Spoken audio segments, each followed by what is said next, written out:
Masjid Agung Jawa Tengah, atau yang lebih dikenal dengan Masjid Agung Semarang. Masjid ini terletak di Semarang, Provinsi Jawa Tengah. Masjid ini mula dibangun sejak tahun 2001 hingga selesai secara keseluruhan pada tahun 2006. Masjid ini berdiri di atas lahan 10 hektar dan masjid ini diresmikan oleh Presiden Indonesia Susilo Bambang Yudhoyono pada tanggal 14 November 2006. Sejarah singkat dari Masjid Agung Semarang merupakan salah satu landmark yang ada di Jawa Tengah, khususnya di Semarang. Meski baru diresmikan tahun 2006, sejarahnya berkaitan dengan pemimpin pertama di Semarang. Masjid yang megah ini berdiri di atas tanah seluas 119 hektar dan dibangun di atas tanah wakaf Ki Ageng Pandanaran II atau Bupati Semarang yang pertama.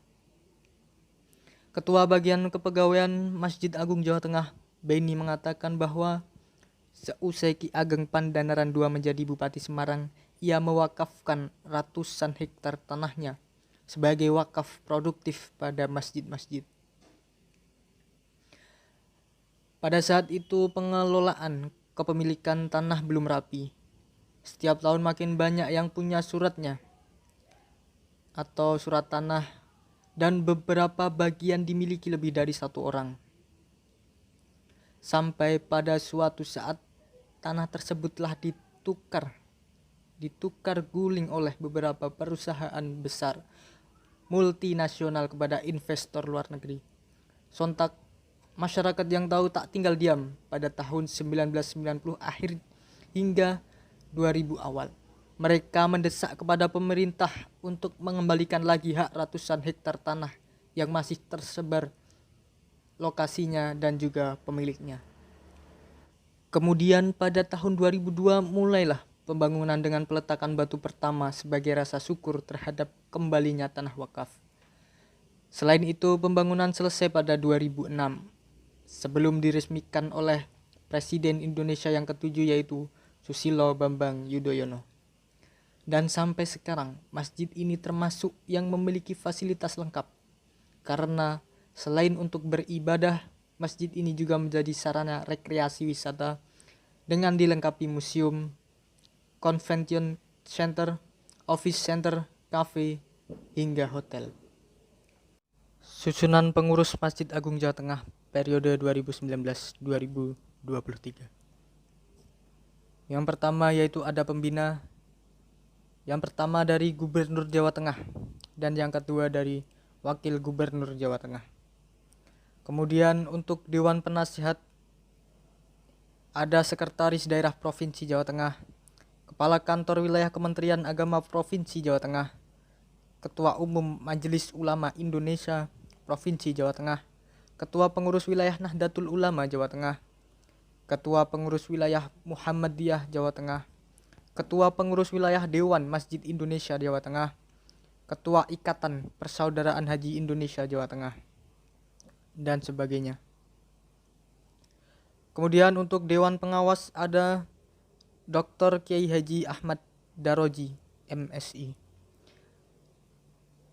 Yang kedua, Asisten Pemerintahan dan Kesejahteraan Rakyat, Sekretaris Daerah Provinsi Jawa Tengah. Yang ketiga, Kepala Biro Kesejahteraan Rakyat, Sekretaris Daerah Provinsi Jawa Tengah. Yang keempat, Inspektur Provinsi Jawa Tengah. Yang kelima, Kepala Badan Pengelolaan Keuangan dan Aset Daerah Provinsi Jawa Tengah. Dan yang keenam, Haji Hasan Toha Putra, MBA.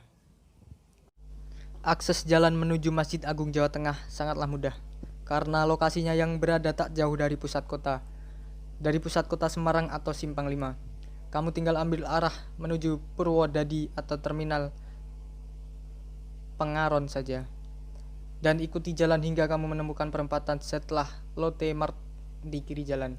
Kemudian Anda dapat menjumpai Masjid Agung Semarang. Keunggulan yang ada di Masjid Agung Semarang Jawa Tengah, yang pertama adalah dilengkapinya dengan payung hidrolik. Payung raksasa akan dibuka pada saat sholat Jumat, Idul Fitri atau Idul Adha, dengan catatan bila angin tidak melebihi 200 knot. Jika kalian sedang melaksanakan sholat Jumat tapi payung tidak terbuka, mungkin kondisi angin sedang melebihi 200 knot. Yang kedua ada dapat menampung 15.000 jamaah. Kemegahan Masjid Agung Jawa Tengah ini bisa menampung hingga 15.000 jamaah. Belum termasuk halaman utama masjid yang mampu menampung sekitar 10.000 jamaah. Dan tak hanya itu, di kawasan Masjid Agung Jawa Tengah juga terdapat museum perpustakaan yang mencerminkan atau menceritakan mengenai sejarah tempat wisata Semarang. Dan yang ketiga ada fasilitas. Sesuai dengan namanya, Menara Asmaul Husna memiliki ketinggian 19 meter. Di puncak Menara Asmaul Husna kita dapat melihat megahnya Masjid Agung Jawa Tengah dari ketinggian. Selain itu kita juga bisa melihat pemandangan kota Semarang dan pesisir laut yang indah dan menggunakan teropong. Harapan saya untuk Masjid Agung Semarang yaitu bahwa dengan adanya sejarah-sejarah yang ada di Masjid Agung Semarang, ini menggambarkan atau mencerminkan betapa adanya religius yang ada di Masjid Agung Semarang. Untuk itu kami mengharapkan bahwa dengan adanya sejarah dari religius Masjid Agung Semarang ini bisa menambah para masyarakat, para wisatawan yang ada untuk memaknai sejarah ini. Kemudian kita tahu bahwa dari struktur organisasi yang sangat rapi yang bisa kita pahami secara umum, ini menggambarkan bahwa sangatlah maju sekali atau sangatlah cocok untuk kita contoh di masjid-masjid yang ada di sekitar kita. Kemudian dari segi fasilitas, kita juga tahu bahwa megahnya Masjid Agung Semarang ini untuk menampung beribu-ribu orang untuk menunaikan ibadah kepada Allah Subhanahu wa taala. Kemudian kami mengharapkan agar lebih diperbanyak lagi fasilitas-fasilitas yang mungkin tidak secara umum akan tetapi secara religi